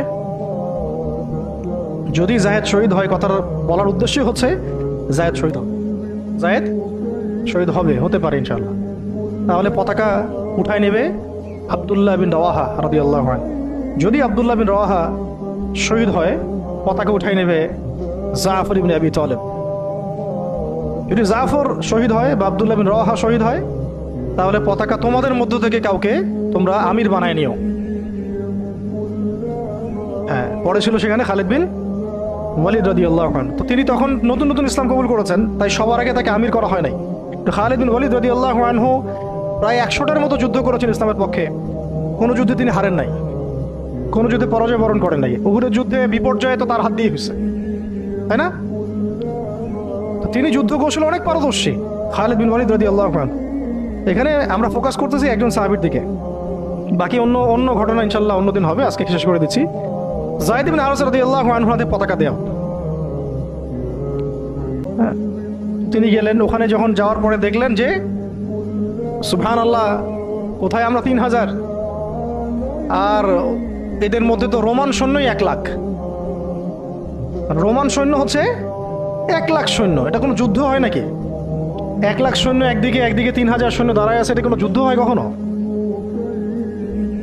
এই যুদ্ধ, এইরকম সৈন্য সংখ্যা থাকলে, এরকম কুওয়াতের ব্যাপার থাকলে, কোনো স্কলারশিপ অফ ইসলামও এখন বলবে না যে ওদের সাথে যুদ্ধ করা যায়। কোনো আলেমও মনে হয় ভুলেও ফতোয়া দিবে না যে তাদের সাথে যুদ্ধ করা যায় হতে পারে। তোমরা কি পাগল হয়েছো তাদের সাথে যুদ্ধ করতে যাও? ওদের 1 লাখ, তোমাদের 3000। মনে তো হয় কেউই হয়তো এই ফতোয়াটা দিবে না যে এটা হতেও পারে। ইসরায়েলে এত পাওয়ার, তোমরা কিসের জন্য হামাসের পক্ষে কথা বলো?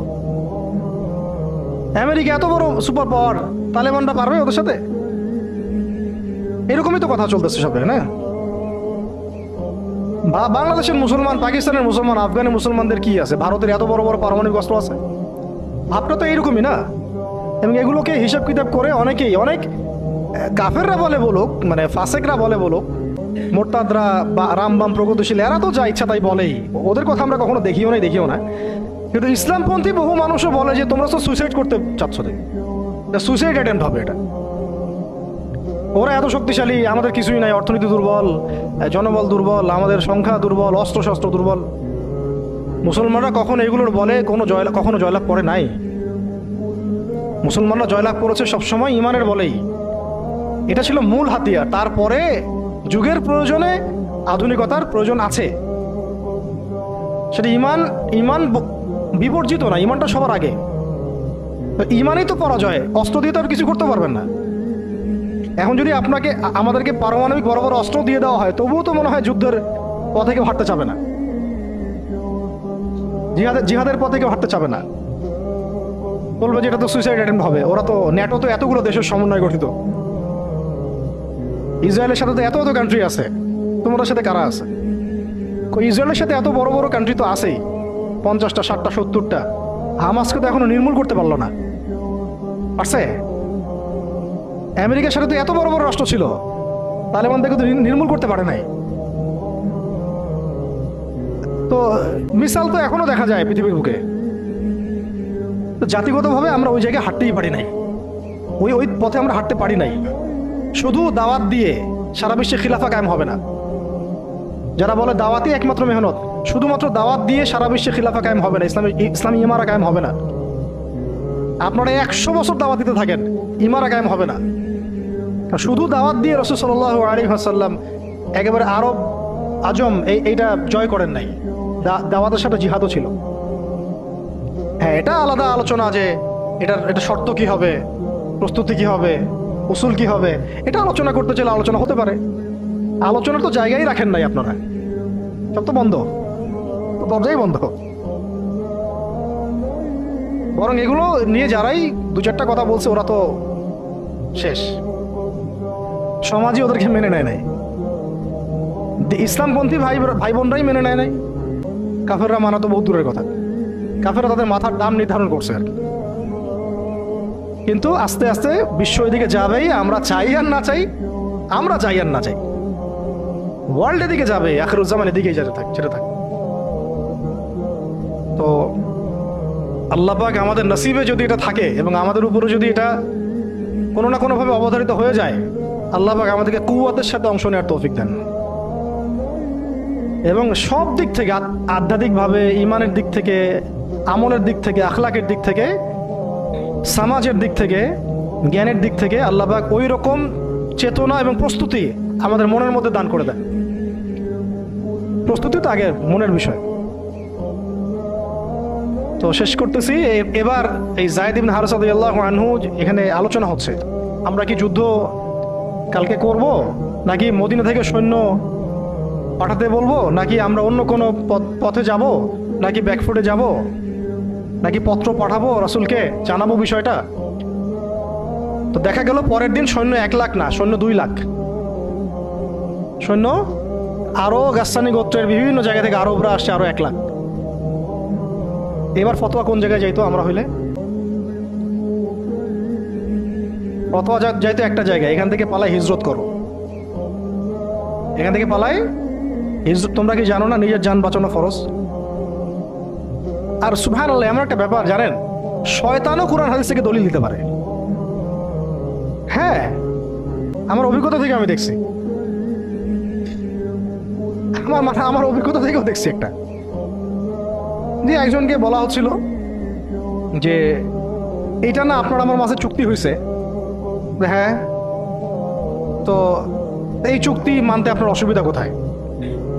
সে বলতেছে যে এই চুক্তি যখন হয়েছে তখন আমি বুঝতে পারি নাই যে কোনটা ঠিক কোনটা বেঠিক। এখন বুঝতে পারছি যে এটা ঠিক ছিল না, আর হাদিসে আছে মুমিন 1 গর্তে যেন 2 বার না যায়। আমাকে হাদিস দিয়ে দলিল দিয়ে দিল, কি বুঝলেন? এমন একটা অবস্থা যে দলিল কোরআন হাদিস থেকে এখন মনে হয় শয়তানও দিতে পারে। আল্লাহ পাক আমাদেরকে হেফাজত করেন। আলেমদের সংস্পর্শে থাকতে হয় এই কারণেই, তাহলে আমরা বুঝতে পারবো না যে আসলে কোনটা পরিশুদ্ধ দলিল, গ্রহণযোগ্য দলিল। শেষ কথা হচ্ছে, এবার দেখা গেল 2 লাখ সৈন্য,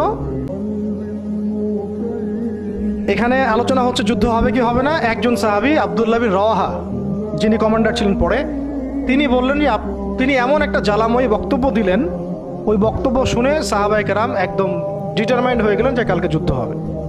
আমরা চিঠিও পাঠাচ্ছি না, আমরা ফিরেও যাচ্ছি না, মদিনা থেকে আমরা ব্যাকআপ, আমাদের সৈন্য দরকার নেই। বিশাল বক্তব্য ছিল, এটা সিরাতের কিতাবে আছে, শুধু এতটুকু বলতেছি। উনি 2টা লাইন বলেছেন স্পেশালি। একটা হলো যে, হে আমার ভাইরা, আমরা কি উদ্দেশ্যে বাসা থেকে বের হয়েছি আজকে? আমরা কি অর্জনে বের হই নাই? সাহাবীরা বলছেন হ্যাঁ। যদি আমরা কালকে যুদ্ধ করি এবং শহীদ হই, তাহলে আমরা জান্নাতে হুরিন আইনদের সাথে আমাদের মঞ্জিল, আমাদের বাসস্থান ইনশাআল্লাহ অবধারিত হয়ে যাবে। আর যদি আমরা গাজী হই, তাহলে আমরা সারা জীবন আল্লাহর কাছে সম্মানিত থাকব। আর যদি আমাদের দেহকে কেটে দ্বিখণ্ডিত করে ফেলা হয়, এটার জন্যই তো আমরা বাসা থেকে বের হয়েছি। এরকম কয়েকটা কথা উনি বললেন, অল্প কথা। কোনো সাহাবী আর দ্বিতীয় কোনো বাক্য ব্যয় করলেন না। ঠিক আছে, কালকে যুদ্ধ হবে। এমন রক্তক্ষয়ী যুদ্ধ হয়েছে, এই 2 লাখের এগেনস্টে 3000 নিয়ে সৈন্যদেরকে এমনভাবে বিন্যাস করেছেন সাহাবায়ে কেরাম, ওদের চোখে মনে হচ্ছিল যে মুসলিমরা অনেক।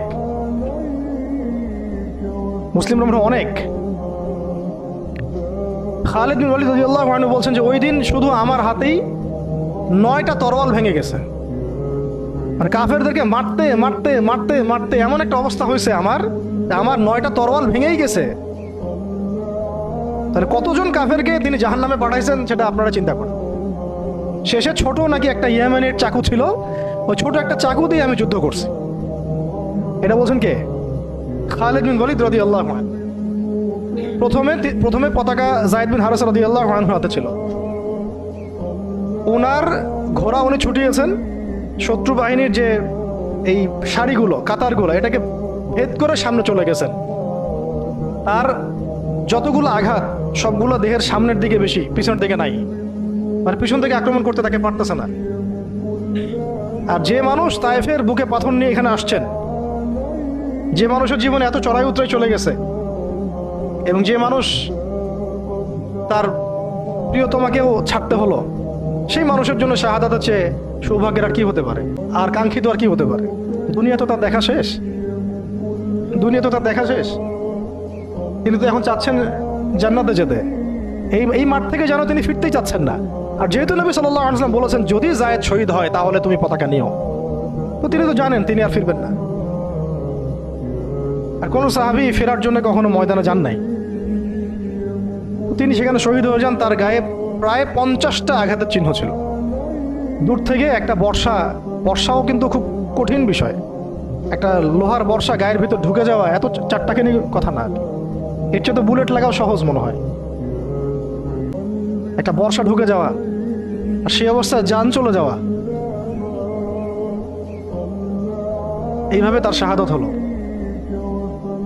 যায়েদ বিন হারেসা রাদিয়াল্লাহু আনহুর নাম ইতিহাসে অমর হয়ে থাকলো। এরপরে পতাকা হাতে নেন আব্দুল্লাহ বিন রাওয়াহা রাদিয়াল্লাহু আনহু। তার ব্যাপারে ইনশাআল্লাহ আরেকদিন কথা হবে। তিনি তো নিজের মনে ঘোড়ার পা কেটে ফেলছেন। তিনি এবং জাফর ইবনে আবি তালিব রাদিয়াল্লাহু আনহু তারা ঘোড়ার পা কেটে ফেলছেন, যাতে ঘোড়ায় চড়ে পালিয়ে যাওয়ার কোনো সুযোগ চিন্তাও মাথায় না আসে। এবং তিনি একটা কবিতা আবৃত্তি করেছিলেন। আব্দুল্লাহ বিন রাওয়াহা রাদিয়াল্লাহু আনহু অনেক বড় মাপের কবি ছিলেন, এত সুন্দর লিখতে পারতেন, কবিতা আবৃত্তি করতে পারতেন, বলতে পারতেন। এটা অনন্য ছিল তার কাছে। খন্দকের দিন তিনি কবিতা আবৃত্তি করছিলেন, আল্লাহুম্মা লাউলা আনতা মাহতাদাইনা ওয়ালা তাসাদদাকনা ওয়ালা সাল্লাইনা, এরকম করে কবিতা আবৃত্তি করছিলেন। নাহনু আল্লাযী বাইউ মুহাম্মাদা আলাল জিহাদি মা বাকিনা মিন্না আলাল জিহাদি মা বাকিনা আবাদা। আরবি কবিতাগুলো সুবহানাল্লাহ এত সুন্দর। তো তিনি কবিতা আবৃত্তি করতে করতে যুদ্ধ করতে করতে শহীদ হয়েছেন আব্দুল্লাহ বিন রাওয়াহা রাদিয়াল্লাহু আনহু। এরপরে জাফর রাদিয়াল্লাহু আনহু পতাকা নেন এবং যে হাতে পতাকা নিয়েছেন সেই হাতটা কেটে পড়ে গেছে। একজন আঘাত করছে রোমান সৈন্যদের মধ্যে। রোমান অনেক প্রশিক্ষিত ছিল, তার মধ্যে 2 লাখ নিয়ে আসছে। একজন সাহাবীর চারপাশে কতজন ঘিরে ফেলছে এটা তো ঠিক নাই। এইগুলো আমরা কি দেখি গণতান্ত্রিক মারামারি, এগুলো তো কিছু না। ওটা তো সম্মুখ সমরের ব্যাটল ফিল্ড ছিল। আর সম্মুখ সমরের ব্যাটল ফিল্ড এখন কি মিসাইল মারা হয় দূর থেকে, এক জায়গা থেকে মিসাইল মারছে আরেক জায়গায় গিয়ে পড়তেছে। কাপুরুষের যুদ্ধ এগুলো তো কাপুরুষদের যুদ্ধ। এটা ছিল সম্মুখ সমর ব্যাটল, এটাই ছিল ব্যাটল। একজনকে মিনিমাম এখানে 50 জনের সাথে ডিল করতে হচ্ছে। আর চিন্তা করেন সাহাবীরা কি পারদর্শী ছিলেন যুদ্ধে, কি পরিমাণ সাহসী ছিলেন, কি পরিমাণে তারা দুরন্ত ছিলেন, হ্যাঁ, কি পরিমাণে তারা দুঃসাহসী ছিলেন। শুধু সাহসী বললে ভুল হবে, দুঃসাহসী ছিলেন। কি শৌর্যবীর্য ছিল আর কি পরিমাণ কুওয়াত ছিল তাদের কাছে। আর কত প্রশিক্ষিত স্কিল ছিলেন তারা, যে একাই 10 জন 20 জন 50 জনকে পাত্তা দিতেন না। তো আর আমাদের তো সব যুদ্ধ আর ফেসবুকে, আর কি যত কাজ সব ফেসবুকে। অর্থাৎ বাস্তবিকভাবে কিন্তু দেখবেন যে 1 2 জনের সাথেও ফাইট করার মতো হয়তো ওই ক্যাপাবিলিটিও নাই। ওর চেয়ে দেখা যায় কাফেররা অনেক শক্তিশালী হয়ে বসে আছে। এগুলো আবেগ ছাপতে হবে, বাস্তববাদী হতে হবে, ঈমান আমল তাকওয়ার সাথে সব ধরনের প্রিপারেশন যেটাকে আমরা বলি এদাদ, শারীরিক মানসিক সব দিক থেকে প্রস্তুতির দরকার আছে। আর এটা মুসলিম রাষ্ট্রের সেনাবাহিনীর কাজ, মুসলিম রাষ্ট্রের সেনাবাহিনী, অন্যান্য ফোর্সেরও কাজ এগুলো। তাদেরকে তো এসব চেতনা কখনো মনে শোনানোই হয় নাই। যা শুনে তারা হয়তো সেটা ব্যক্তিগতভাবে তারা শুনে। সিস্টেম তো এরকম না, সিস্টেম তো তাদেরকে এইসব জাজবায় কখনো উদ্বুদ্ধই করবে না যে আপনারা একটা ভালো প্রফেশনে আছেন, যদি এই প্রফেশনের দিক থেকে অনেস্ট থাকতে পারেন, সৎ থাকতে পারেন, আল্লাহর জন্য যুদ্ধ করতে পারেন, শহীদ হয়ে যাবেন। এটা কি বলা হয়? বরং বলা হয় আমার জাতিসংঘের মিশনে যান, ওখানে গেলে টাকা পাবেন। আর ওই মিশন কাফেরদের পক্ষে, মুসলমানদের বিরুদ্ধে মুসলমানকে লাগায় দেয়। এর আগে ওদের ভাড়াটে সৈন্য হিসেবে কাজ করায়। আমাদের শক্তি তারা নিচ্ছে, আমাদের জনবল নিচ্ছে, নিয়ে আমাদের এগেনস্টেই প্রয়োগ করতেছে। আল্লাহ পাক আমাদের ভাইদেরকে বুঝ দেন, ইনশাল্লাহ ভাইরাও বুঝবে একদিন না একদিন। এই বুঝ ঠেকা রাখা যাবে না। এই হেদায়েত, এই বুঝ, এই আলোগুলো কেউ ঠেকা রাখতে পারবে না। আল্লাহ দিল থেকে দিলে ছড়াই দিবেন ইনশাল্লাহ। কোনো কিছু করে কোনো লাভ হবে না, মানে কোনো কিছু করেই কোনো লাভ হবে না। কাউকে দমায় দেওয়া, থামায় দেওয়া, কোনো জাতিগোষ্ঠীকে নির্মূল করা, রাজনৈতিক আগ্রাসন, অর্থনৈতিক স্যাংশন, কিছু করে লাভ হবে না। এই আলো এবং এই জজবা, এই আগুন দিল থেকে দিলে আল্লাহ জ্বালাই দিবেন ইনশাআল্লাহ। এটা জাস্ট সময়ের ব্যাপার, শুধু সময়ের ব্যাপার এগুলা। শেষমেশ আরেকটা হাতে যখন পতাকা নিয়েছেন তিনি, এই হাতটাও কেটে পড়ে গেছে। ওই অবস্থা চিন্তা করেন, তখন তিনি বুকের সাথে পতাকাটাকে এভাবে জড়ায় ধরে রাখছে। কে? জাফর ইবনে আবি তালিব রাদিয়াল্লাহু আনহু। ব্যাস, তারপরে কাফের কয়েকজন এসে তাকে দ্বিখণ্ডিত করে ফেলে। জর্ডানে এখনো তাদের রওজা, কবর এখনো আছে, তাদের কবর এখনো ওখানেই আছে, মোতার প্রান্তরেই আছে। এইভাবে মুসলিমদের মধ্যে শহীদ হয়েছে মাত্র 12 জন সাহাবী। মাত্র 12 জন সাহাবী শহীদ হয়েছেন এই যুদ্ধে, মোতার যুদ্ধে। আর আমি তো বললাম খালিদ বিন ওয়ালিদ রাদিয়াল্লাহু আনহু একাই 9টা তরোয়াল ভাঙছেন। এরপরে পতাকা হাতে নেন খালিদ ইবনুল ওয়ালিদ রাদিয়াল্লাহু আনহু, এবং তিনি এমনভাবে সাহাবীদেরকে ফাংশন করেছেন যে যুদ্ধও করছেন, আবার ব্যাকফুটেও আসছেন, আবার সামনে যান, আবার পিছনে আসেন, সামনে সৈন্য পিছনে, পিছনের সৈন্য সামনে, ডানেরটা বামে, বামেরটা ডানে। ওরা হকচকায় গেছে, মনে করছে যে মনে হয় অনেক ফোর্স মনে হয় পিছন থেকে আসতেছে। আর আল্লাহ পাকের সাহায্য তো আছেই, ফেরেশতা নাজিল করে আল্লাহ সাহায্য করে। ওদের মনে আল্লাহ ত্রাস সৃষ্টি করে দিয়েছেন, ভয়ে। আল্লাহ পাক কাফেরদের মনে ভয় সৃষ্টি করে দিয়েছেন। তো ওরা আর সামনে আসার সাহস পায় নাই। আস্তে আস্তে এই বাহিনী পিছাতে মদিনা পর্যন্ত চলে আসছে। মুতার বিশাল ঘটনা, মুতার যুদ্ধ।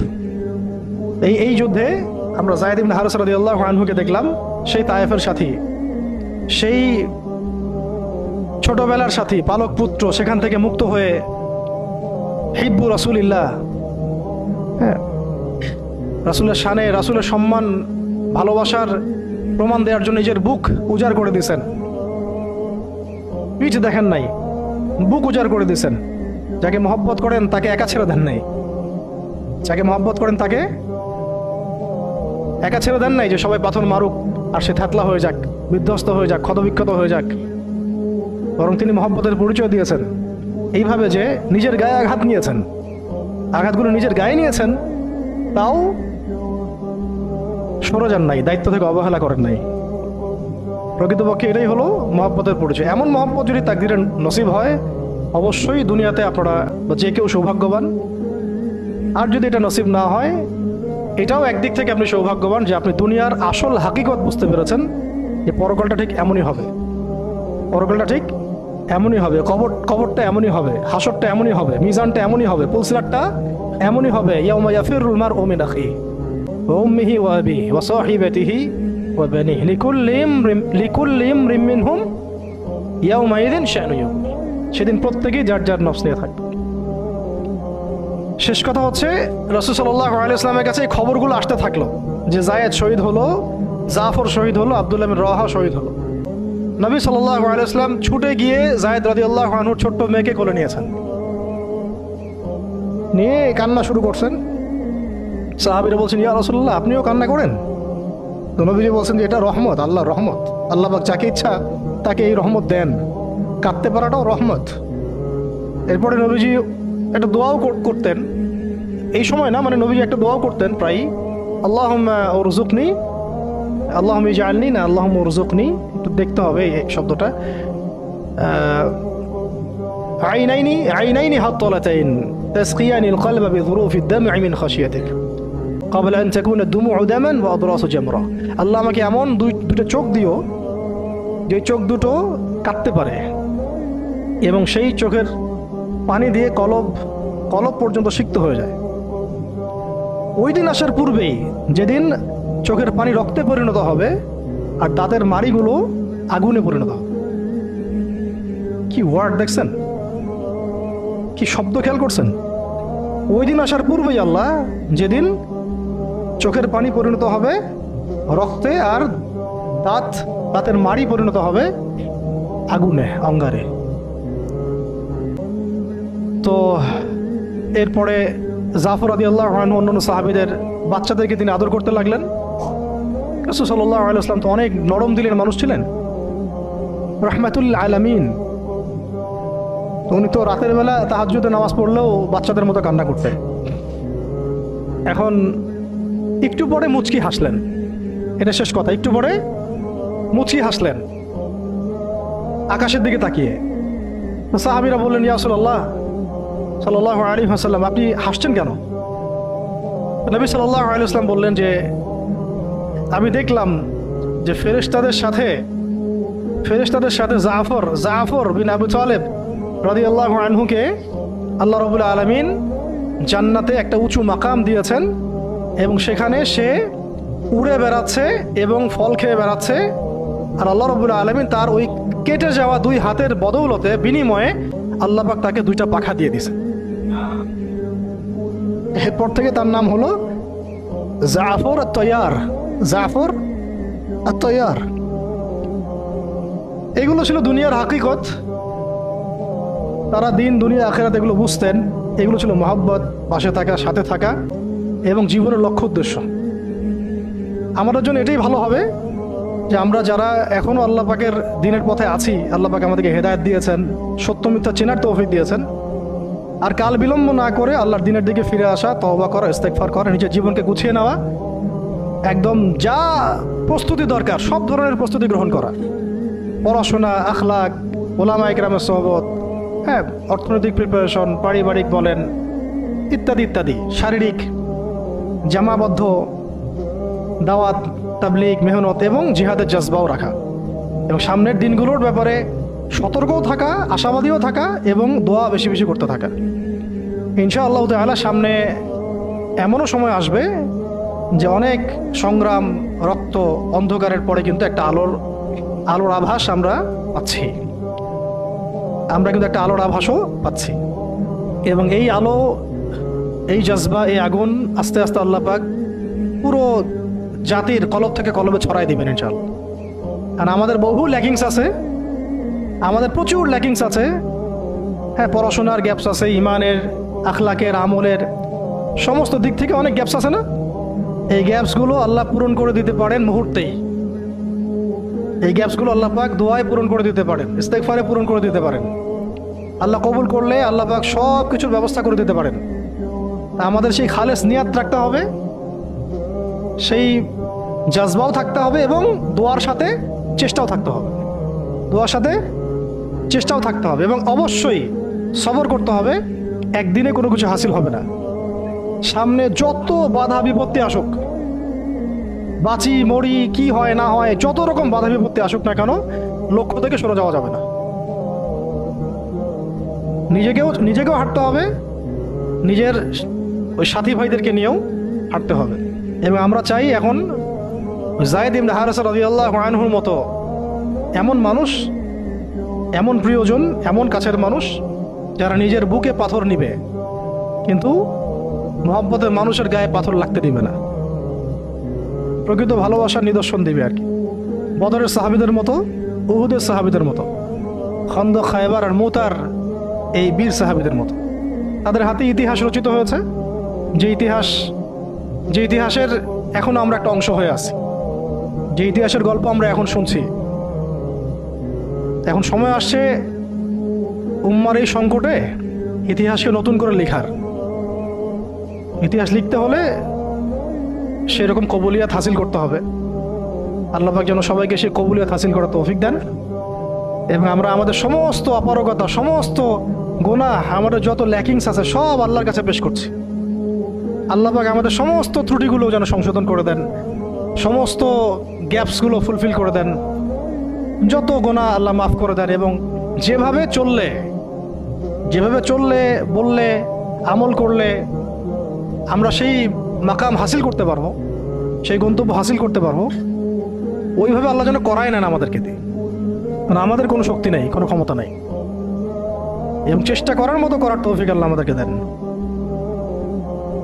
আল্লাহ পাক আমাদের সব দিনই ভাইদেরকে, বোনদেরকে এবং আমাদের উম্মায় যারা কাজ করতেছেন যে ব্যানারই হোক, আমরা সব ভাইদের ব্যাপারে শুভাকাঙ্ক্ষী থাকবো।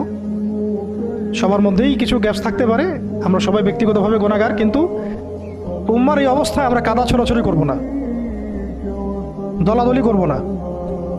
উম্মার এই অবস্থায় আমরা একে অপরের সাথে বিদ্বেষ এইসবে যাব না। হ্যাঁ, আমরা আমাদের মতো করে হৃদ্যতার বন্ধনটা ঠিক রাখার চেষ্টা করব। আর হক আর বাতিল আল্লাহ পাক জানেন, আল্লাহ পাক হকপন্থীদেরকে বিজয় দিবেন ইনশাআল্লাহ।